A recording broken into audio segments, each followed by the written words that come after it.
అందరికీ నమస్కారం అండి. నేను doctor S Ushakar EDU YouTube channel నుంచి మరొక చిన్న అంశంతో మీ ముందుకు వస్తున్నాను.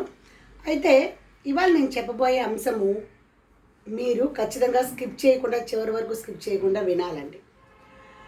ఏంటంటే మీకు నేను ఆల్రెడీ చెప్పి ఉన్నాను, ఇవన్నీ కూడా ఒక మంచి కోర్సు. నేను పిహెచ్డి ఎడ్యుకేషన్ విభాగంలో చేశాను. పిల్లల్లో క్రియేటివిటీ ఏ విధంగా, వాళ్ళలో క్రియేటివ్ స్కిల్స్ ఏ విధంగా పెరుగుతాయి, అది దాంట్లో పేరెంట్స్ పాత్ర ఏమిటి, టీచర్స్ పాత్ర ఏమిటి అనే దాని గురించి నేను చేశాను. అంటే ఎందుకని ఈ మాట చెప్తున్నానంటే, వాటిల్లో నేను అభ్యసించినటువంటి విషయాలను పిల్లలకి, విద్యార్థులకో, లేకపోతే అది ఎవరికైనా జనరలైజ్ విషయాలు కూడా ఉంటాయి వీటిల్లో, అది ఉపయోగపడతాయనే ఉద్దేశంతో నేను ఇవన్నీ మోటివేషన్గా చెప్పడం అనేది జరుగుతుంది. అందుకని చివరి వరకు స్కిప్ చేయాలి వీడియోస్. చివరి వరకు స్కిప్ చేయకుండా చూస్తేనండి మీకు విషయం అర్థమవుతుంది. స్కిప్ చేయకుండా చూడాలి. ఏంటంటే ఇవాళ నేను చెప్పబోయే అంశము సాధన. మరి మనకి చక్కటి సామెతే ఉంది, సాధనమున పనులు సమకూరు ధరలోన. ఏదైనా సరే అభ్యాసం అనేది, సాధన అనేది చేస్తూ ఉంటేనే దాంట్లో పట్టు మనం సాధించగలం. అది విద్యార్థుల్లో అయితే, ఇప్పుడు నేను ఒక గణిత ఉపాధ్యాయుని అంటే లెక్క అనేది ఒకసారి, 2 సార్లు, 3 సార్లు చేస్తే వచ్చేది కాదు.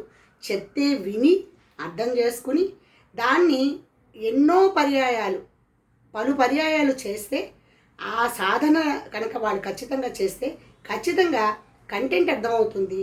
ఆ నాలెడ్జ్తో వాళ్ళు చేసేటువంటి ఆ సమ్ము రేపు నెక్స్ట్ వచ్చేటువంటి ఈ బేసిక్ ఎప్పుడైతే వచ్చిందో నెక్స్ట్ వాళ్ళు ఏ సమ్ ఎట్లా ఇచ్చినా కూడా వాళ్ళు చేయగలరు. అంటే ఎగ్జాంపుల్గా చెప్పాను ఈ విషయం.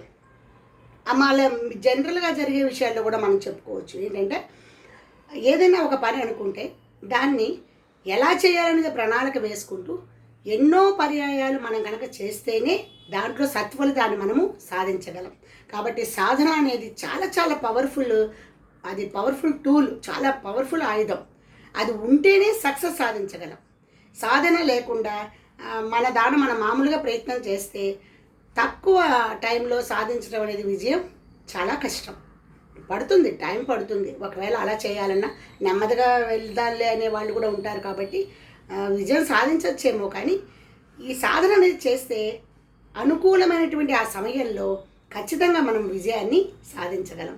So my dear friends and my dear students also, ఎప్పుడు కూడా మనము ప్రాక్టీస్ చేస్తేనే ఏ విషయంలోనైనా చక్కగా అనుభవపూర్వకంగా మనము తెలుసుకుంటూ విజయాన్ని సాధించగలమని చెప్పి నా అభిప్రాయం. అందరూ అలా కాదు, కానీ కొంతమందిని ఉద్దేశించి మాత్రం నేను ఈ విషయం చెప్తూనే ఉన్నాను ఎప్పుడూ కూడా.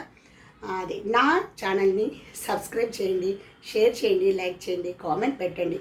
ఎందుకంటే మీ ఎంకరేజ్మెంటే నేను మరికొన్ని అంశాలు నాకు తెలిసినవి నేను చెప్తున్నాను. కాబట్టి ఇది ఎక్కడ స్క్రిప్టే లేదు. కాబట్టి ఇంకొన్ని చెప్పడానికి నాకు ఆ అవకాశాన్ని ఇవ్వండి. Thank you.